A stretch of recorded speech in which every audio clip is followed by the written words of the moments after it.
my fellow Americans. I am not a crook, I am a cook. Ackee and saltfish, fried dumplings, coconut rice and peas, stewed fish, potato salad. These are some of the things that my grandmother taught me how to cook.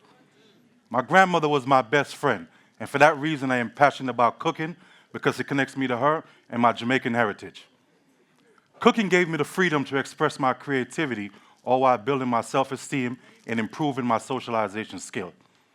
As a child, I had very bad asthma, and I was not allowed to go outside and play with the other children. So to pass the time, my grandmother and my aunt Christine started teaching me to be self-sufficient. Taught me to do laundry, cooking, sewing, a couple other things. But the one thing that came natural to me was cooking. Being in the kitchen was like a safe place. It allowed me to be my true creative self under my grandmother's tutelage. Being in the kitchen with my grandma was educational and therapeutic in that I was allowed to be more than a child. My grandmother allowed me to ask as many questions as I wanted. She taught me math, English, and science when I was having problems in school. And she even taught me the fine art of speaking to young ladies. Smile. All she said was smile and introduce yourself and take it from there. But best of all, my grandmother taught me the secret ingredients to all of her recipes. It was love. At first, I didn't understand. How can you put love in food? But the older I got, I started to realize my grandmother was teaching me more than cooking. What she was actually teaching me was shaping my thought patterns through care and passion. Have you ever walked into a room and you're immediately greeted by a number of intoxicating aromas that can transport you to a place that all the life cares and worries dissipate? That place was my grandmother's kitchen. Sitting in the kitchen and watch my grandmother and my aunt Christine create these mouth-watering dishes from just raw material made me want to pay attention to what was going on. Fast forward to the man you see in front of you today. Something as simple as my grandmother teaching me how to cook greatly shaped who I am as a person, in that it taught me patience, time management, and how to adapt to people, places, and different situations. The time spent with my grandmother allowed me to express and be comfortable with the man that I am today. As it is in life, so it is in cooking. A little bit goes a long way. And that is how the greatest human being who ever lived taught me how to live my life. After I got convicted, I went through a period of depression. For about 2 years, I did nothing other than sleep, in the hopes that the next day when I wake up, everything would just be fine. But change came.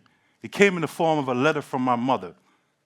In the letter, it had pictures of my grandmother and a small note. It said, "Mommy come from yard, she bring some things for you, and I send them to you." That letter and that picture gave me hope. It gave me hope in the form that I remember that the people that love me are still around, and I need to start being a shining example of the wonderful woman who raised me. So these days when I participate in a family reunion program with my mother, I am her personal chef for those 2.5 days. I get to create several dishes, but most of the time she takes it all back with her because she want to go to work and she want to proudly tell everyone, "My son made this for me." Being at someone's pride and joy was the same feeling that I got whenever my grandmother spoke of me and about me. You know, I'm here telling y'all about cooking. You see, I got this apron on. Yes, I do work for Rose. I would like to cook for you my favorite dish of ackee and saltfish, which is actually Jamaica's national dish, coupled with some fried dumplings.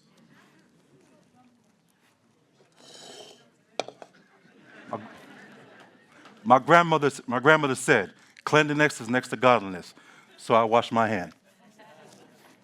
So I add flour. Any cooks in the house, a pinch of cinnamon, a pinch of garlic, some brown sugar, and baking powder. Mix all these ingredients together. Then I add some water. I'm gonna knead this dough. So when I knead the dough, I want it to come out to the consistency of cookie dough. And when that's done, I put it to the side. Next, no, I don't have it, Micah Capper. I get my knife.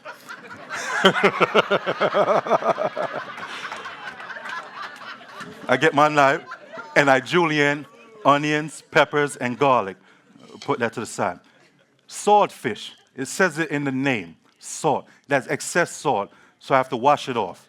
So after I wash the excess salt off, I boil it. I boil it to the tenderness that I like.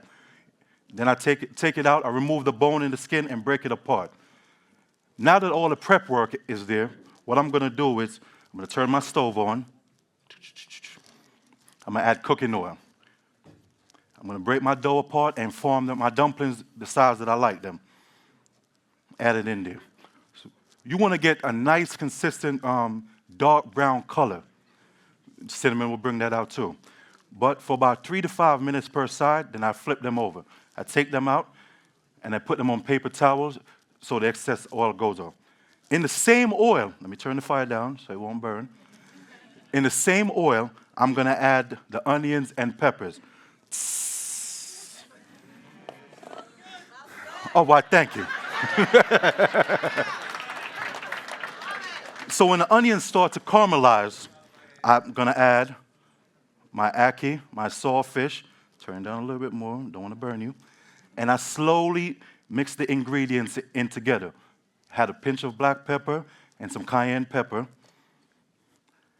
Wait for about 8 to 10 minutes, then I plate it. This is my favorite recipe, and this was something that was taught by my grandmother.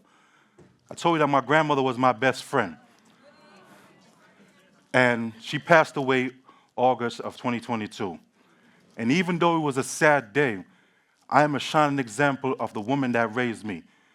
She taught me wonderful lessons that I hopefully someday will pass on to others. My name is Paul Grant, and this is Cooking with my grandmother.